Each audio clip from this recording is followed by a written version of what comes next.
गणेश विसर्जनासाठी 600 कर्मचाऱ्यांच्या नियुक्त्या। आयुक्त ओमप्रकाश देवटे यांची शहापूर खनिज भेट। घरगुती तसेच सार्वजनिक श्री गणेश मूर्ती विसर्जन शहापूर खनिजसह शहरातील विविध 71 ठिकाणी महानगरपालिकेच्या वतीने ठेवण्यात येणाऱ्या कृत्रिम विसर्जन कुंडात करण्याचे नियोजन करण्यात आलेले आहे। शहापूर खनिजेतील विसर्जन स्थळी तसेच गणेश मूर्ती कृत्रिम विसर्जन कुंड तसेच निर्माल्य कुंड असलेल्या सर्व ठिकाणी आरोग्य विभाग, बांधकाम विभाग, वाहन विभाग, प्राथमिक शिक्षण विभाग, आपत्कालीन विभाग आणि अतिक्रमण विभाग त्याचबरोबर इंदिरा गांधी सामान्य रुग्णालय या विभागाकडील 600 अधिकारी कर्मचारी तसेच स्वयंसेवकांच्या नियुक्त्या करण्यात आलेल्या आहेत।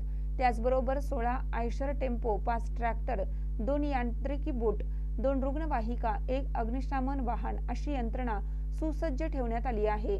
सदर भेटीवेळी कार्यकारी अभियंता सुभाष देशपांडे, शहर अभियंता महेंद्र क्षीरसागर, आरोग्य अधिकारी डॉक्टर सुनील दत्त संगेवार, विद्युत अभियंता संदीप जाधव, अभियंता बाजी कांबळे, माहिती व जनसंपर्क अधिकारी नितीन बनगे, आपत्ती व्यवस्थापन विभागाचे संजय कांबळे, विजय पाटील, स्वच्छता निरीक्षक सूरज माळगे, विशाल आवळे आदी उपस्थित होते।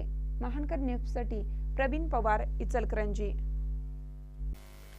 ताज्या बातम्यांसाठी महानकरेला सबस्क्राइब करा आणि बेल आयकॉनला क्लिक करा।